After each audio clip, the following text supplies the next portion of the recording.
El presente trabajo aborda la evaluación desde el paradigma transformador, tomando la variable de personas con discapacidad a partir del eje de trabajo y empleo de la Agenda Nacional de las Discapacidades 2017-2021 del CONADIS.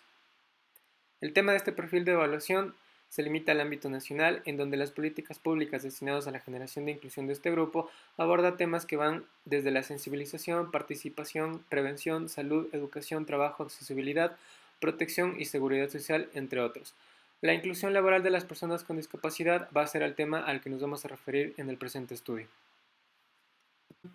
El eje de trabajo y empleo plantea tres estrategias de acción en el marco de la Agenda Nacional para la Igualdad en Discapacidades 2017-2021, mismas que serán evaluadas en función del fomento de la inclusión laboral y el impulso al emprendimiento en las personas con discapacidad. Sobre este respecto se establece el objetivo principal de la evaluación y se pretende responder a las siguientes preguntas. Objetivo principal. Establecer la efectividad y el impacto social de las estrategias planteadas en el eje de trabajo y empleo de la Agenda Nacional para la Igualdad en Discapacidades 2017-2021 del CONADIS en el Ecuador, a través de indicadores cuantitativos y cualitativos. Las preguntas son las siguientes.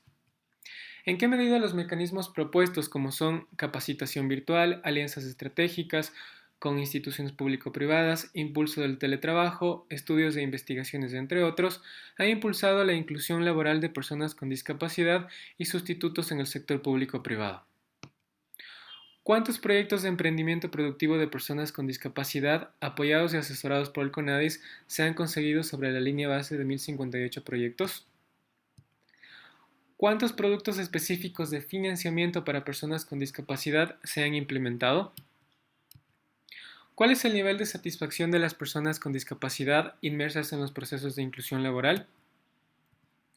¿Cómo es el ambiente laboral de las personas con discapacidad en el marco de la inclusión y cómo se ha fortalecido su estabilidad de plan de carrera? ¿Los beneficiarios están satisfechos con los resultados de la política implementada? Respondiendo a la tercera pregunta sobre qué perspectivas teóricas y filosóficas resultarían útiles, la presente evaluación pretende establecer un proceso más allá de los esquemas de análisis constructivistas. Los evaluadores se deberían adherir con profundo compromiso moral a los criterios de justicia social y promoción de los derechos humanos, que busque equiparar las desigualdades en las relaciones de poder y la incorporación y seguimiento del grupo objetivo, es decir, las personas con discapacidad. En este sentido, se debe considerar que los resultados de la evaluación servirán no solo para el análisis cuantitativo de las estrategias propuestas por la política en el eje de trabajo y empleo, sino que también se busca aportar con una perspectiva filosófica que de manera de bucle retroactivo fortalezca futuras políticas que impulsen cambios culturales a partir de las apreciaciones personales y colectivas acerca de lo que se entiende como la normalidad o el status quo. Podemos afirmar que esta noción de status quo trae consigo un deseo de uniformidad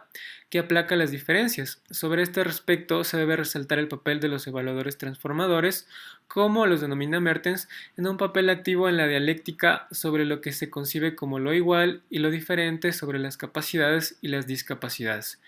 en la construcción de espacios laborales más inclusivos, teniendo como principal aporte las consideraciones y el sentir del grupo objetivo, que son quienes van a contribuir en la retroalimentación y construcción de la política. Siguiendo el esquema del paradigma transformador para asuntos de justicia social y específicamente la línea de evaluación basada en derechos de personas con discapacidades, se plantea una evaluación de modelo cualitativo participativo que se interesa por la perspectiva de los individuos que se encuentran en la situación que se plantea resolver y los objetivos planteados. Es decir, este modelo, acorde con el paradigma transformador, asume una perspectiva teórica en la que la población beneficiaria no es un sujeto pasivo, sino un actor que interactúa con los procesos de la política pública. Por ende, la evaluación considera principalmente la satisfacción de los beneficiarios, lo que a su vez corresponde con una de las estrategias mencionadas en el eje de la política pública. Este enfoque de evaluación principalmente cualitativo se complementa, dado los requisitos de la institución rectora de la política, el CONADIS, con resultados cuantitativos a forma de evaluación de impacto que permite cumplir con los requisitos de evaluación de planes y estrategias nacionales. Consecuentemente, el método a utilizar para la evaluación es mixto y requeriría la recolección de datos ante, ex dure y ex post, con la finalidad de generar retroalimentación durante el proceso a forma de evaluación formativa que considera la perspectiva de los individuos beneficiarios en el proceso de evaluación y permite comparar los resultados de la política. El nivel en el que se realiza la evaluación es en los outcomes, específicamente en el impacto y en las transformaciones en el tejido social causadas por la política pública.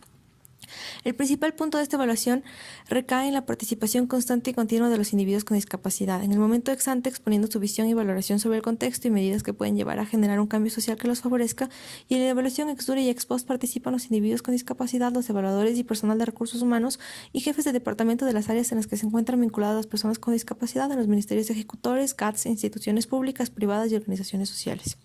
Los datos para la evaluación se recogen con la revisión de los indicadores mencionados de las estrategias ex ante y ex post. Esta información se recupera de los departamentos de recursos humanos a forma de reportes de las instituciones analizadas y con información de CONADIS vinculada a la segunda estrategia expuesta. Además, se conforman grupos de evaluación que incluyen a personas con discapacidad, evaluadores y miembros de CONADIS. Se realiza una preevaluación basada en observación con lo que se obtiene información de contexto para generar un cuestionario e implementarse a lo largo del programa en entrevistas semiestructuradas a una población muestral seleccionada aleatoriamente de individuos con discapacidad, personal de la Oficina de Recursos Humanos y personal de los departamentos de la institución en los que trabajan las personas con discapacidad. La gestión de la evaluación se llevaría a cabo por el grupo evaluador mencionado y este grupo se encargaría de la coordinación para recuperar los datos cuantitativos y se reuniría entre la observación y entrevistas mencionadas para evaluar si son necesarios cambios en la política o en el sistema de evaluación ex dure. Al ser la política parte de la agenda de CONADIS, institución estatal, la evaluación también puede financiarse principalmente con fondos estatales. Sin embargo, en vista de las características de la evaluación, que podría requerir adecuaciones necesarias para los individuos con discapacidad, como traductores de lenguaje de señas, dispositivos especiales, etc., puede ser costosa y se puede acceder a financiamiento de ONGs vinculadas a promover condiciones de justicia para grupos con discapacidad, además de organismos internacionales como ONU e instituciones académicas dedicadas a la investigación social como Flaxo y la Universidad Andina. Como se mencionó, esta es una evaluación que se plantea para todo el proceso de la política, por lo que los informes tienen usos y tipos distintos. El informe del momento ex ante sería un documento en el que se identifiquen las perspectivas de los individuos con discapacidad, el contexto problemático, definición del problema y diseño de la política pública. El uso de este documento es guiar el diseño e implementación de la política, así como dar pie para el inicio de las siguientes evaluaciones. La evaluación ex dure, que recoge las entrevistas y observaciones del grupo evaluador, se presenta a forma de informe con los principales hallazgos para compartir con las instituciones de las que forman parte los individuos entrevistados las principales fortalezas y preocupaciones y así permitir que se incorporen cambios pertinentes. Estos informes además son de utilidad para generar información acumulativa sobre el programa y sobre evaluaciones futuras. Finalmente, la evaluación ex dure se presenta como un informe técnico dirigido a CONADIS como institución rectora de políticas dirigidas a mejorar el bienestar de individuos con discapacidad y disponible para toda la ciudadanía, incluyendo ONGs vinculadas a instituciones de todo tipo que se interesen por el tema. Este informe presenta los resultados cuantitativos y los principales hallazgos del aspecto cualitativo de la evaluación, contrastando estos datos con los objetivos iniciales del programa para dar pie a conclusiones y recomendaciones pertinentes sobre el cumplimiento de objetivos y aspectos por mejorar. Es decir, el principal uso de este informe es la información que provee para futuras políticas públicas que se dirijan a tratar este tema de forma incremental.